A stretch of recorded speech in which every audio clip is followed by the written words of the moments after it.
दोस्तों, द्वापर युग में पांडव वनवासी का जीवन जी रहे थे और दूसरी ओर महाकपटी दुर्योधन हस्तिनापुर में एक राजविलासी जीवन जी रहा था।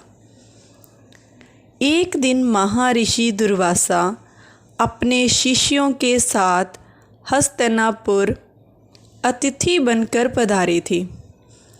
दुर्योधन ने काफ़ी अच्छे तरह से उनका स्वागत किया और इसी पवित्र कार्य के बीच में दुर्योधन ने अपने मामा शकुनी के साथ मिलकर फिर से पांडवों को परास्त करने की एक नई योजना बनाई। दुर्योधन इतना कपटी था कि वो शुभ कार्य में भी हमेशा कुछ उल्टा करने के ही सोचता रहता था। तो जब महर्षि दुर्वासा ने कहा कि हम अब भोजन करेंगे, तब दुर्योधन बोला कि हे महर्षि, ऋषियों को भोजन कराना तो एक महापुण्य का कारण है, लेकिन महर्षि जी, मैं आपसे ये अनुरोध करता हूँ कि इस महापुण्य को प्राप्त करने का अवसर मैं अपने बड़े भ्राता यानी कि पांडवों के सबसे बड़े भ्राता युधिष्ठिर को देना चाहूँगा। इतना कहकर दुर्योधन ने महर्षि दुर्वासा को उनके शिष्यों के साथ नज़दीक के वन में बसे युधिष्ठिर की कुटिया में भोजन करने के लिए भेज दिया। अब उसने ऐसा क्यों किया? क्योंकि वो जानता था कि दोपहर का समय निकल चुका है और इस समय में पांडव और द्रौपदी सब खाना खा चुके होंगे। तो जब वह सब खाना खा चुके होंगे तो अब कुटिया में कोई भी अन्न नहीं बचा होगा, क्योंकि वह तो वनवासी जीवन जी रहे थे, इसलिए वह जितना भी उनको मिलता था वह उतना ही खा लेते थे और अगले दिन फिर वो मांग कर ही खाते थे।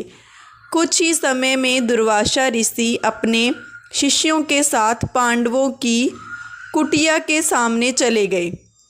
वहाँ पर युधिष्ठिर जी ने उनका बड़े आदर के साथ स्वागत किया और फिर महर्षि दुर्वासा ने युधिष्ठिर को बताया कि हम हस्तिनापुर में दुर्योधन के पास गए थे और दुर्योधन के साथ जो भी उनकी बातचीत हुई वह सारी ही उसने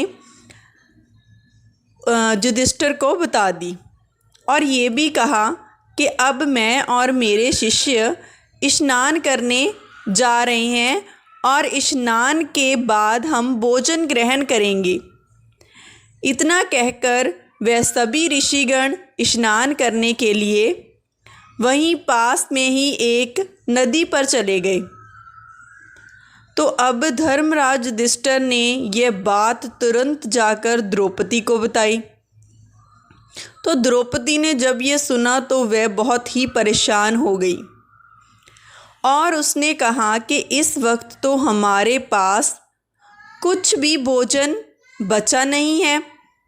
द्रौपदी का दिल यह सोचकर घबराने लगा कि अगर इन ऋषियों ने हमें श्राप दे दिया, क्योंकि अगर हम इन्हें भोजन नहीं करवा पाए तो हो सकता है कि महर्षि दुर्वासा क्रोध में आकर हमें श्राप दे दें। तो अब इस कठिन घड़ी में द्रौपदी ने अपने सबसे अच्छे मित्र, अपने सखा कृष्ण जी को याद किया। वो कृष्ण जी को पुकारने लगी। तो उसी वक्त लीलाधर कृष्ण ने द्रौपदी की कुटिया के अंदर प्रवेश किया। उन्होंने देखते ही उनके पास द्रौपदी दौड़ते हुए चली गई और द्रौपदी ने बड़े ही प्यार से कृष्ण जी का अभिनंदन किया, उनका स्वागत किया और फिर उन्हें अपनी समस्या बताने लगी। तो कृष्ण जी ने कहा, अरे द्रौपदी, तुम्हारी समस्या को कुछ समय के लिए भूल जाओ और सबसे पहले तो तुम मुझे कुछ खाने को दे दो, क्योंकि मुझे बहुत ज़ोरों की भूख लगी हुई है।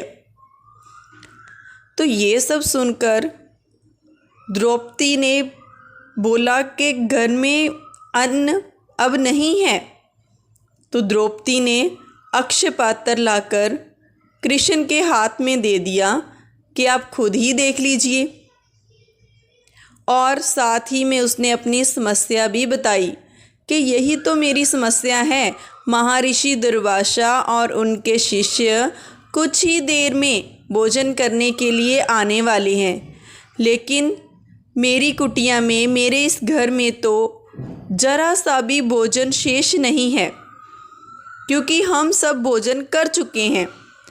अब द्रौपदी की बात सुनकर कृष्ण जी मुस्कुराए और उन्होंने पात्र में देखा तो उस पात्र में चावल का सिर्फ एक ही दाना बचा हुआ था।